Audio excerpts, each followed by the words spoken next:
from... Ready,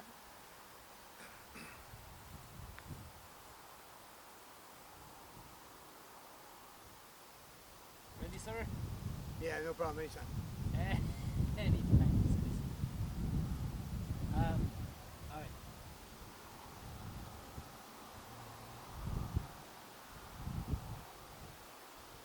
Good. Hi guys, Battered, Drennan, Fairbairn Protocol, H2H.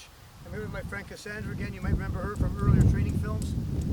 We're back to show you something a little bit different this time. Today we want to talk about technique, but not the technique so much itself, but the concept of totality.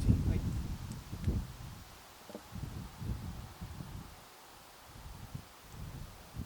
What happened? Make noise. Was making a Oh, sound. okay. You might not hear what we did. I'll tell you, my marriage has gotten so much better since I've been deaf, eh? So I got that on video. Oh, shit! Okay, can't leave it. Yeah. Okay. Hi, Battered, Drennan, Fairbairn Protocol, H2H.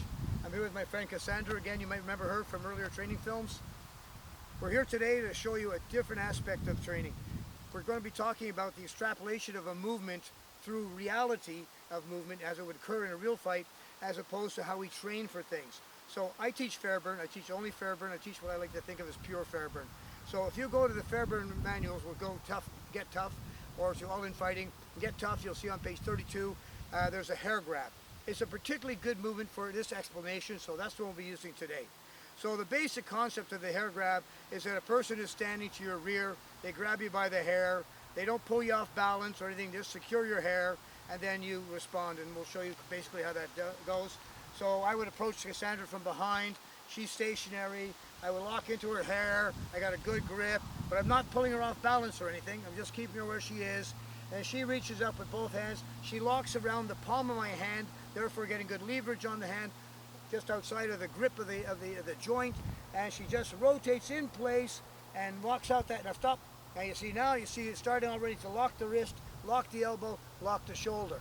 As she steps back, it locks further, and she pulls me off balance, which pulls my face down, and she responds by a good hefty boot to my face. So I'll show you how that works a little quicker, and I'll put my arm across so that she can make a little boot there, and I don't catch it in the teeth, all right? So I would grab her with the hair, she go through, and that's it, you know, right through. So you'll see it, we're nice with this. A little fast, a little bit of contact on that arm, and away we go. That's the way, right into the face. So that's the basic movement. But that's not where it fits. That's not where it finishes. It fits into the entire environment of conflict, which means that I may grab her and pull her right off balance. It could be a completely different thing. Now when she's off balance, she can't just stand there and do the kick. It doesn't work. So what are the key points? Well, we're going to notice that as we get into this movement, the key point number one, she gets a strong, secure grip on the hand-wrist area. This gives her a lot of power to torque out my arm because no slippage. The other thing is whole body movement. She moves her entire body, mass, weight, and rotation, and that torque brings me down against the strength of my arm, and especially because I'm not waiting for it, and my arm torques out, pulls me into place, and that's all she needs, and she comes through with the boot, boom, and I take it right in the face. So that's the key. So the elements that we're seeing here is that grab of the hand and the torque and body weight that brings us into this. Now, as the fight starts to get stronger, you'll see greater movement of this, and movement can come into the form of grabbing and pulling off balance. Now, what you'll see in this case, she's going to do the same responses. Body weight movement, weight drop will be added in, and she's going to use that same grip. And so it goes like this. All right, so anytime grab it, and then that's it. So, as she does this, she's very kind to me. She's going nice and slow because it's very difficult for me to follow quick enough without her actually causing me damage on my arm. Plus, you got to remember, I know what's happening. So because I know this is happening, as this starts to happen, I pull her back and she starts going into the movement. I'm already dropping my weight, and I'm already stepping back, and I'm anticipating the roll. So when she locks up the arm, because now it's already locked, it'll be broken by now, and she continues to roll through, I can roll through and in some awkward fashion work with the movement. But now that's how it happens in real life. So it doesn't matter if I grab her from the front and she rolls out, it doesn't matter. It's the same concept. It doesn't matter if I grab her from the back with the opposite hand, it's the same movement.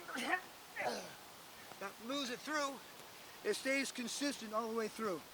So, break break it down, we'll show you some interesting things.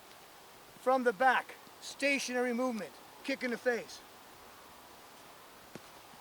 Boom. From the front, stationary movement. She takes it, she rolls out. From the back, not stationary movement. She takes it, she rolls out. And every time it comes to the same thing. Now she knows what she's going to do once she's in the movement, so she knows that she's going to make a standard roll, and she's going to roll right out of the movement and get up and be in control of the situation. And now she could do whatever you want, stomp me in the head or whatever.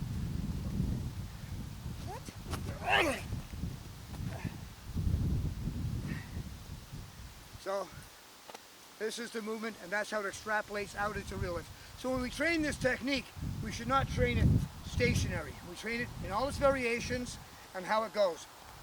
Just for fun, if she really wants to hurt me, she'll roll not outward like this, but inward there. And now it really causes me complications as she fits through that hole and breaks out that arm because I have no place to go.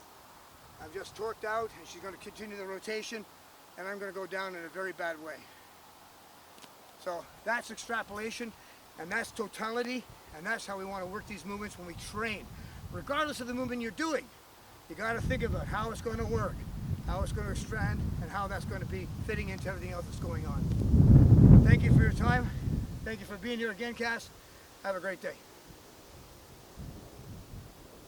Alright, this one was better. I think so. Oui. Fait qu'on va faire un troisième and that's it.